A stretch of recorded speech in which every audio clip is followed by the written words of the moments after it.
I have never thought that the Suzuki Motorcycle Philippines will bring something here. A motorcycle that is not just good looking pero meron ding napakasulit na specs for the price that it offers. Medyo nanghinayang ako kaunti nung nakita ko tong motorcyclong ito, knowing about this motorcycle. Tapos I am owning currently a Suzuki Gixxer 155. For my height and my weight, napakaganda sana talaga nito if na-release itong motorcyclong ito few years ago. Pero maganda ba talaga itong motorcyclong ito or baka hype lang para makabili tayo ng bagong motorsiklo? Kaya naman sa video ito mga boss, pag-uusapan natin ang kanilang specs and key features, 3 things that I like and 1 good thing to improve, at saka yung final thoughts natin dito whether this motorcycle ba is a good motorcycle option or a must-buy motorcycle kind of decision. Pero bago ang lahat mga bossing, the price of this motorcycle na si Suzuki V-Strom 160 is around 146,000 pesos for its SRP mga bossing. Napakaganda ng pricing, napakaganda ng specs which is pag-uusapan natin maya-maya,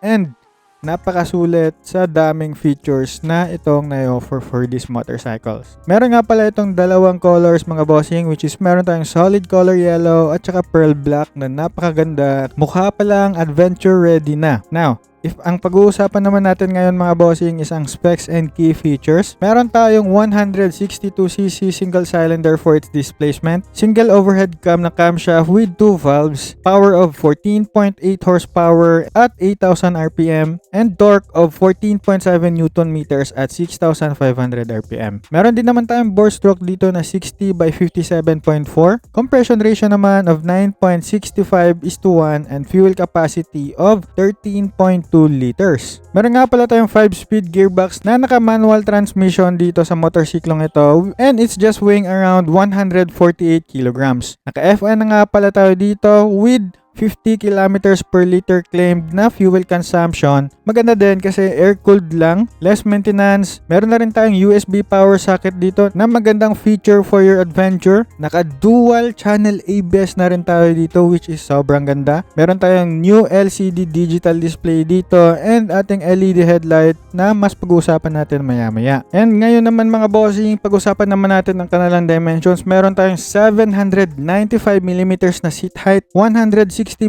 na ground clearance, and 1,345mm na wheelbase. Meron din naman tayong 100 by 80 by 70 na front tires and 130 by 70 by 70 na rear tires. Naka-dual purpose tires na nga pala tayo dito which is maganda yan para sa mga multi-adventures natin. Mapa-light trailing man yan, mapa-light beach camp man yan, or for your day-to-day purposes. Makikita mo talaga itong motorsiklong ito na ubod ng ganda for its versatility na may offer. Ngayon naman mga bossing, pag-usapan natin ang kanilang key features which is meron itong bagong headlight at saka rear light. Makikita natin dito mga bossing that this motorcycle talaga is panibagong model na ginawa ni Suzuki, which is if may kukumpara mo ito sa Suzuki V-Strom 250, yung headlight noon is kamukha ni Suzuki Gixxer 155 at saka the older version din yung kaniyang rear headlight. If ang LCD digital display din naman, which is makikita mo dito naka-circular yung kaniyang instrument panel, makikita natin dito mga bossing na meron itong resemblance sa kanyang V-Strom na mga kapatid. And if ang pag-uusapan natin dito mga bossing ang kaniyang pangharap na anyo, makikita mo dito mga bossing napakaganda kasi meron itong beak tsaka visor na design good for adventure talaga siya tignan. And again mga bossing, for this motorcycle mga bossing, usually hindi mo ito makikita sa mga manual motorcycles unless mga bagong labas. Meron na itong charging port which is USB-A. It doesn't matter that much already mga bossing if hindi pa USB-C, as long as meron tayong magagamit para ma-charge yung cellphone natin habang bumabiyahe. Napakagandang feature na rin yan na na-offer ni Suzuki. And maganda rin dito mga bossing kasi meron na rin itong ino-offer na built-in hazards, which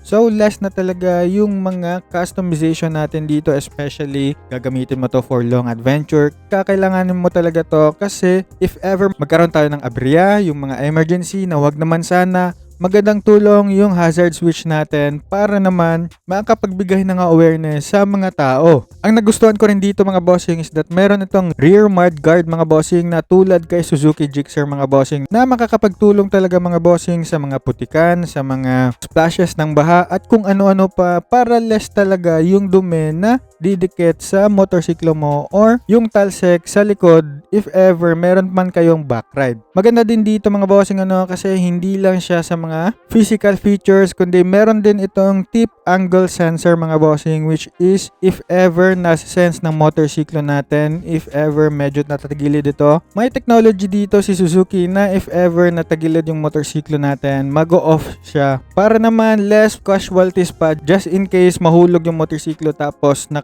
piga pa yung silinyador mo. So, that simply means malaking tulong ito para naman dagdag safety din. Especially mga bossing if gagamitin mo ito sa mga bundok-bundok, pang trailing, yan. Medyo may pagkataasan kasi talaga tong motorsiklong ito and if ma-off balance tayo, diba? At least mag-off yung motorsiklo natin if ito yung kukunin natin. And ito rin mga bossing, last but not the least na napakagandang key features na na-offer nito ni V-Strom 160 is meron na itong dual channel ABS. Maganda to mga bossing kasi for the price that it offers mga bossing, I really can't see mga bossing a motorcycle na merong dual channel ABS for this price, especially mga bossing sa mga Big 4. If hindi Big 4 mga bossing, I think doon nila napapanalo talaga But si Suzuki mga bossing, I think medyo binabago na niya ang impression about the brand that they are holding into. And yan talaga yung mas nakakapagpa-attract ng mga tao why people really are buying this kind of motorcycles.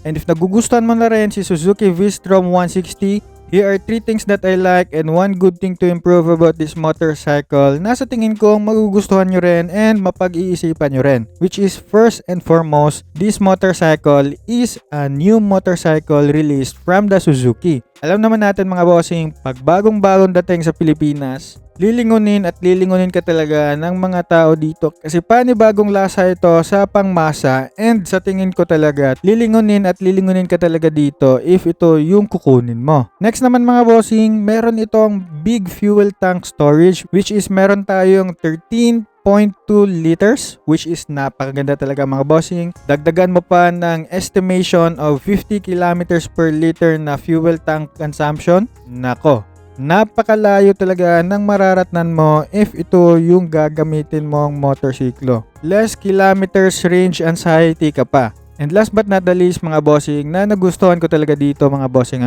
for 146,000 mga bossing, specs to price ratio, napakaganda ng motorsiklong ito kasi meron ka ng adventure bike, meron kang premium feeling at a budget friendly price. Magkaroon ka ba naman ng touring na motorcycle na merong dual channel ABS, meron pang charging port, meron pang built-in hazard switch. I think kuhang-kuha na ni Suzuki dito ang mga interested buyers for this kind of interest. And siguro lang mga bossing, one good thing to improve or sa tingin ko lang medyo nakulangan ako is that although maganda yung kanyang grab bar mga bossing kasi naka dual split type yung kanyang grab bar, I think mas maganda siguro if ginawa na lang itong top box ready kind of bracket if ever meron lang akong gustong mabago dito. Why? Kasi if ever you're gonna look for this kind of motorcycles talaga parang expected mo na magkaroon ito ng top box So yun lang naman, hindi naman siya masyadong malaki kasi alam naman natin, after a few weeks or a few months, magkakaroon din naman yan ng customizations for that kind of bracket. So, hopefully, if magkaroon man ng ganyan,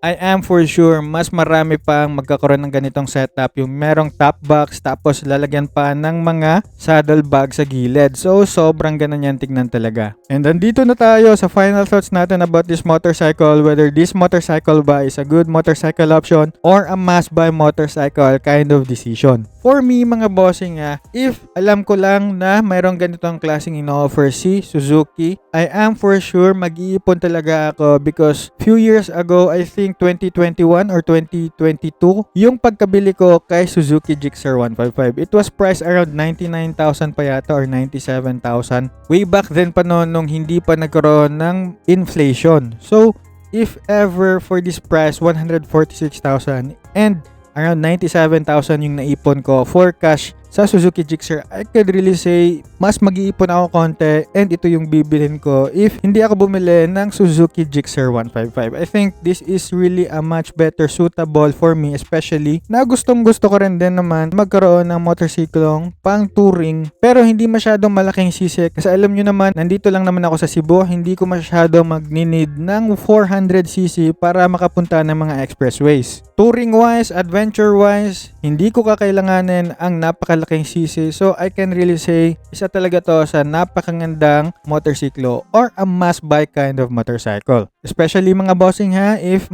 your height is around 5'8 pataas, yung height ko kasi is around 5'9, 5'10 tapos weighing around 70 to 80 kilos, so I can really say medyo mas hindi ako malaking bulas dito tignan over the Honda RS125Fi din na motorsiklo ko. So for me mga bossing, if tatanungin ako if marerecommend ko ba to, I think yes mga bossing. However, if hindi ka naman masyadong pinalad sa height, I think kailangan mo talaga magkaroon ng mga medyo maraming pag-a-adjust dito such as pababaan yung suspension, yung kanyang upuan, at saka magsuot na rin ng sapatos na nakakadagdag tangkad if gustong gusto mo talaga tong motorsiklong ito. Pero kayo ba mga bossing, for the price that it offers, sulit rin ba para sa inyo si Suzuki V-Strom 160? Pakilagay nga dyan sa comment section. And if nagustuhan niyo yung mga ganitong klaseng videos you can follow me for more. Like this video na rin and make a comment down below if meron ka mga questions or suggestions na pwede natin pag-usapan dyan together with the community. You can also support me by purchasing helpful products dyan sa mga affiliate videos ko. And always remember lang to ride safe and see you on my next video.